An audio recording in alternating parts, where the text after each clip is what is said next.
In this video, I figured I'd do something a little bit different here on the channel. I wanted to show the fastest method to gear up a max level character in Borderlands 3.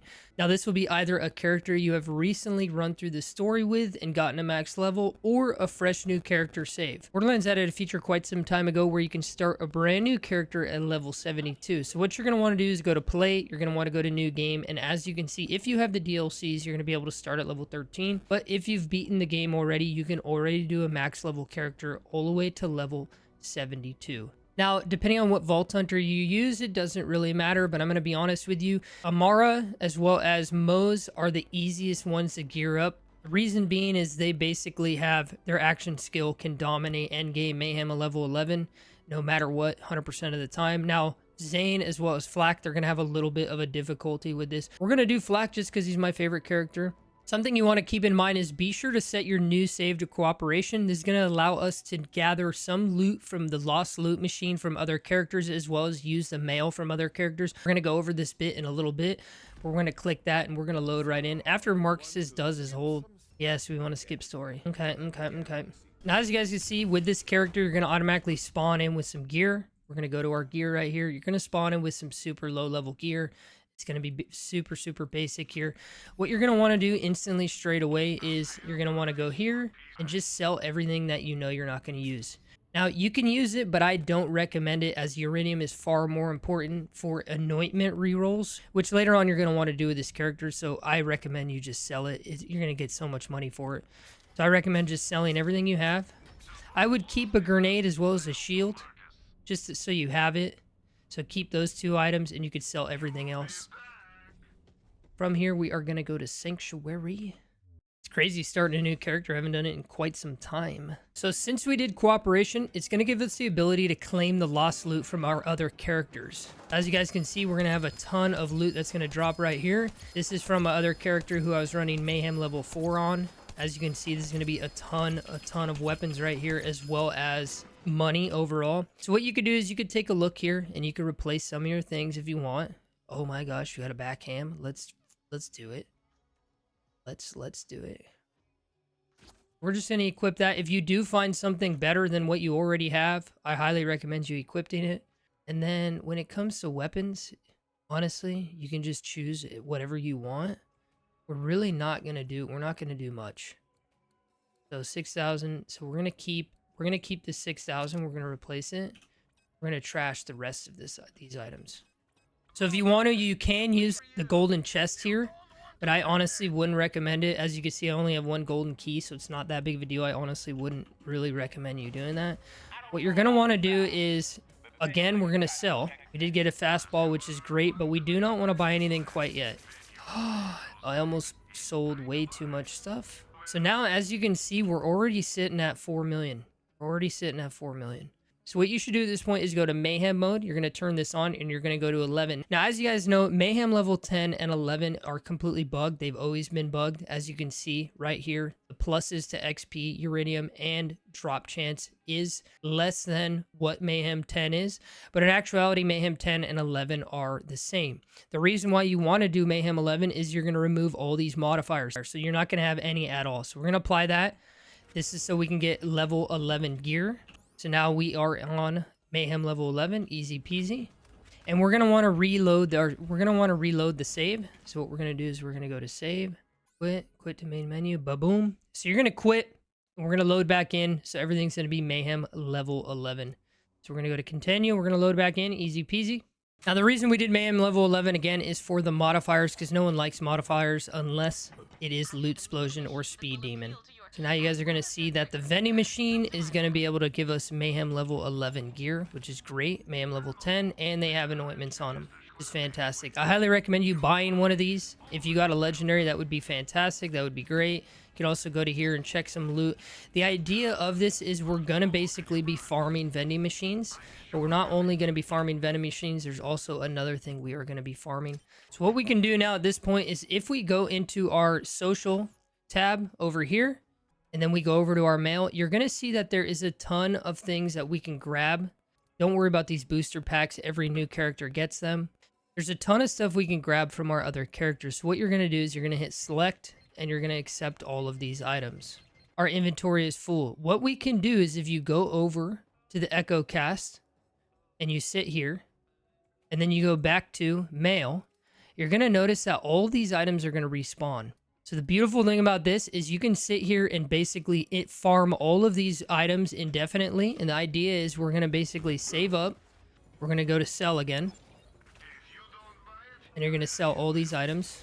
We sold a weapon we didn't want to sell. Great. So as you can see, we already have $11,000. What you're going to want to do is go over here. You're going to want to focus on getting SDU upgrades. I highly recommend you just, buy a few, but make sure you still have enough money. So now we are very low on money, which is totally fine. And we're going to go back over here and we're going to do the social farm again to grab all of these goodies that came in. Bada bam. And we're going to go back over to EchoCast. You just go turn it on and off. It's fine, whatever. And as you guys can see, we can grab everything once again. Inventory is full. Be sure to go back to the Echo Cast before you exit this menu, or they're not going to respawn. So now if you want at this point, you could easily just go farm vending machines as well as farm another location, which we were going to show. But one thing you can do is if we make our way to Moxxi's bar, as you guys know, you could tip Moxxi 1,000. I highly recommend you tipping Moxxi 1,000. It doesn't matter how many times you do this, but we're also going to get some drops from her. So as you can see, it says Moxxi sent you some mail. I recommend you tip Moxxi until that prompt pops up at least 4 to 5 times. You can honestly do it as many times as you want. I just like to do it roughly 4 to 5 times. Okay, there we go. So Moxxi sent us some goodies. How you doing, lady? Thank you for all your goodies, honey. Thank you for your goodies. So we're going to go over here and then we're going to accept all of Moxxi's goodies that she gave us. And as you can see, these are Mayhem 10 and the Terminal Crit is actually a pretty good weapon. So I highly recommend you keeping at least one of them. So bada bam. We also got all of these as well. Thanks for the tip. One of the best places to farm vending machines in the title is if you go to Pandora. And if we go to Chizo. You can either go to the Great Vault. The Great Vault is a great place, as you guys know, because once you spawn in, the vending machines are literally right in front of you, and you can just save quit over and over until you find some good loot out of the vending machine. And also make our way to any of the Proving Grounds, because the Proving Grounds themselves as well have the vending machines literally right up in the front. So that is one other way you can go, one other location you can go. I also recommend going to the Anvil. So if we spawn into the Anvil, you guys are going to see, depending on what system you're playing on, if you're playing on an older console, your save and quitting is going to take quite some long.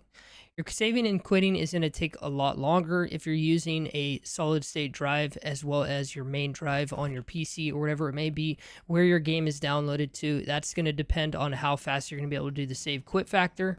We're going to load in. As you guys can see, look right here. We have vending machines. You can also go into your room and go into your bank and use any piece of gear that you have here. But let's just say you don't have a lot of gear and you don't have any gear in here for you to use. Let's just say you've only done one character.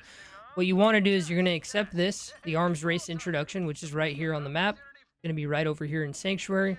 If you don't want to listen to these guys talking, you can literally just quit the game, quit to main menu, load back in, and their dialogue will be completely skipped. The dedicated drops and the loot pool that they have is absolutely fantastic. There's specific pieces of gear that can only drop in the Stormblind complex in the Arms Race DLC, which is great. So as you can see, these guys are going to be talking again. So what I recommend you doing, you can do again, save quit to main menu. And at this point, what you should do, you're going to want to enable the Broken Hearts Day DLC. Reason being is this going to give us the opportunity to get a legendary loot heart to spawn. This is just going to up the ante and give us another source to get legendary gear. And not only are we going to get chests, we're going to get enemies. Now we can get legendary loot from hearts. So these guys are basically going to tell you their entire life story. So if you save quit, you'll be able to skip a lot of it, which is great. Now, the beautiful thing about the Arms Race DLC, in my opinion, it is some of the most balanced content in Borderlands 3. And I'll be honest with you, not just Borderlands 3, Borderlands in general. So what you want to do is, depending on where you spawn in, you're going to see these chests over here. This chest over here, these caches, these are great places to absolutely just beeline to and grab the loot so we can like mark it. You can also mark the heavyweight harker. This boss is not that hard to kill. Not that hard to kill. And as you guys can see, once you load in, you guys have probably played Arms Race before. If you haven't, you're going to be able to find gear straight away. And even though we're on Mayhem 11, the content is so balanced in this mode that it's going to be so easy for you to just continue to progress. Now, what you can do is you can obviously just run around the map and look for caches and loot boxes everywhere to easily find upgraded gear. or you can go to the loot caches, like I said, around the map.